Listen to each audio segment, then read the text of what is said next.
बिस्मिल्लाहिर्रहमानिर्रहीम। अस्सलाम वालेकुम। वेलकम टू खाना और सजाना विद अतीका, एक नई और बहुत ही मज़ेदार सी रेसिपी के साथ। आई होप आप सब लोग बिल्कुल खैरियत से होंगे। आज की जो रेसिपी मैं लेकर आई हूँ बहुत ही मज़ेदार बिरयानी पुलाव है। बहुत ही मज़ेदार ये बनता है और बहुत ही आसानी से तैयार हो जाता है। तो चलें आएँ देख लेते हैं कि बिरयानी पुलाव बनाने के लिए हमें किन इंग्रेडिएंट्स की ज़रूरत है। मैंने यहाँ पर 2 मीडियम साइज़ के प्याज लिए थे, उनको मैंने काट लिया है। 1.5 किलो के करीब मैंने यहाँ पर चिकन लिया था। उसके अलावा इसके अंदर मैं 1 टेबल स्पून के करीब सफ़ेद ज़ीरा ऐड करूँगी। हाफ़ टेबल स्पून के करीब इसके अंदर सूखा धनिया जाएगा। 5 से 6 मैं इसके अंदर छोटी इलायची, 2 से 3 हम इसके अंदर सिनेमन स्टिक्स यूज़ करेंगे, 2 तेज़पात के पत्ते, 10 से 12 काली मिर्च और 10 से 12 लौंग जो है वो हम इसके अंदर इस्तेमाल करेंगे। उसके अलावा यहाँ पर मैंने 1.5 टेबल स्पून के करीब नमक लिया है। 1 टेबल स्पून के करीब मैं इसके अंदर लाल सुर्ख मिर्च का पाउडर ऐड करूँगी। 1 टीस्पून के करीब कुटी लाल मिर्च, 3 इसके अंदर सब्ज़ मिर्च जाएंगी। 1/4 टीस्पून के करीब मैंने इसके अंदर येलो कलर लिया है, यानी कि ज़र्दा रंग लिया है। 4 कप के करीब मैं इसके अंदर दही का इस्तेमाल करूँगी और उसके अलावा 1 कप के करीब इसके अंदर ऑयल जाएगा। धनिया और पुदीना मैं बिल्कुल थोड़ा थोड़ा इसकी गार्निशिंग के लिए जो है वो इस्तेमाल करूँगी। तो चलें बिरयानी पुलाव बनाना स्टार्ट करते हैं। जी, तो बिरयानी पुलाव बनाने के लिए सबसे पहले मैंने यहाँ पर देचकी में 1 कप के करीब ऑयल ऐड किया है। इसके अंदर मैं चिकन ऐड कर दूँगी। चिकन को आपने तेज़ आंच पर 5 से 7 मिनट तक अच्छी तरह से फ्राई कर लेना है। इसको ज़रूर ट्राई कीजिएगा, बहुत ही मज़ेदार ये बिरयानी पुलाव बनता है और बनाने में भी बहुत ही आसान है। उसके अलावा अगर मेरे चैनल पर नए हैं तो kindly subscribe to my channel and hit the bell icon for new recipes. जी, तो ये मैंने 5 से 7 मिनट तक चिकन को हाई फ्लेम के ऊपर फ्राई कर लिया है। आप देख सकते हैं कि चिकन का कलर जो है वो चेंज हो गया है। अब हमने इसमें से चिकन को निकाल लेना है। चिकन को अब हम इसमें से निकाल लेंगे। फ्लेम मैंने लो की है और लो फ्लेम कर हम इसमें से चिकन को जो है वो निकाल लेंगे। चिकन को फ्राई कर हमने निकाल लिया है। अब हम इसके अंदर प्याज ऐड करेंगे और प्याज को ब्राउन कर लेंगे। इसी प्याज के अंदर हमने जो मसाले लिए थे उनको भी ऐड करेंगे।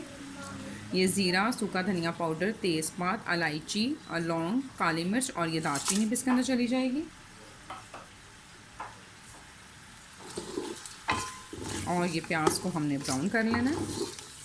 जी, तो ये देखें प्याज हमारे पास ब्राउन हो गया है। प्याज को ब्राउन करने के बाद जो चिकन हमने फ्राई किया था वो हमने इसमें ऐड कर देना है। चिकन को ऐड करने के बाद हम इसके अंदर दही भी ऐड कर देंगे। ये नमक भी हम इसमें ऐड कर देंगे। जी, तो ये लाल सूख मिर्च का पाउडर भी हम इसके अंदर ऐड कर देंगे। कुटी लाल मिर्च हम इसके अंदर बाद में ऐड करेंगे।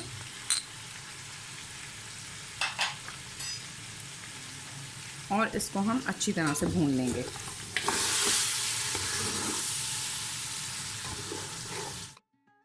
तो ये मैंने चिकन को और बाकी मसालों को अच्छी तरह से भून लिया है। अब हम इसके अंदर पानी ऐड करेंगे। मैं 3 ग्लास के करीब पानी ऐड कर रही हूँ। 2 ग्लास के करीब मैंने चावल लिए हैं और ये मैंने इसके अंदर पानी ऐड कर दिया है। पानी ऐड करने के साथ ही ये कुटी लाल मिर्च जो थी इसको भी मैं इसमें ऐड कर दूँगी।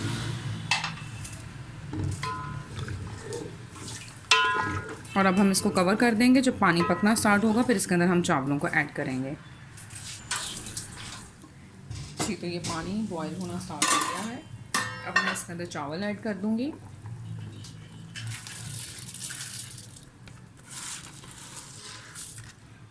चावल ऐड करने के साथ ही ये सब्ज़ मिर्चें भी इसमें चली जाएंगी और 1 कनी चावल रहने तक हम इनको पका लेंगे। अब मैं इसको कवर कर दोबारा से चावलों के पकने तक इनको पका लूँगी। जी, तो ये देखें ये चावल तकरीबन हो चुके हैं, थोड़े से कच्चे हैं। अब मैं इनको दम पर रखूँगी।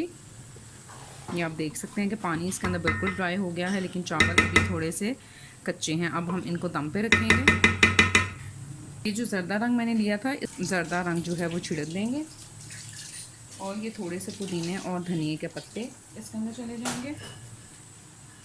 जब आप धनिया और पुदीने के पत्ते ऐड करके चावलों को दम लगाते हैं तो दम से खोलने के बाद इनकी बहुत ही प्यारी खुशबू आती है। ये अब हम चावल के गलने तक तकरीबन 10 मिनट तक मैं चावलों को दम दे दूँगी। इसके ऊपर मैंने ये कपड़ा गीला करके जो है वो दिया है।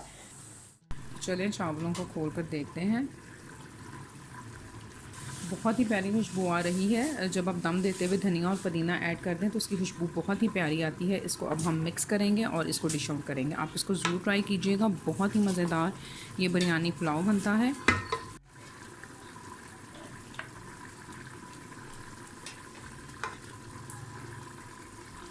जी तो ये देखें, हमारे पास मज़ेदार से बिरयानी पुलाव जो है वो रेडी हो चुका है। आप इसको ज़रूर ट्राई कीजिएगा, दावत पर बनाएं, सबको बहुत पसंद आएगा। अपने डिनर के लिए, लंच के लिए एक बहुत ही मज़ेदार सी ये डिश है। अपना बहुत सारा ख्याल रखिएगा, दुआ में याद रखिएगा। फिर मिलूँगी इंशाल्लाह नई और मज़ेदार सी रेसिपी के साथ। तब तक के लिए thank you very much and Allah हाफ़िज़।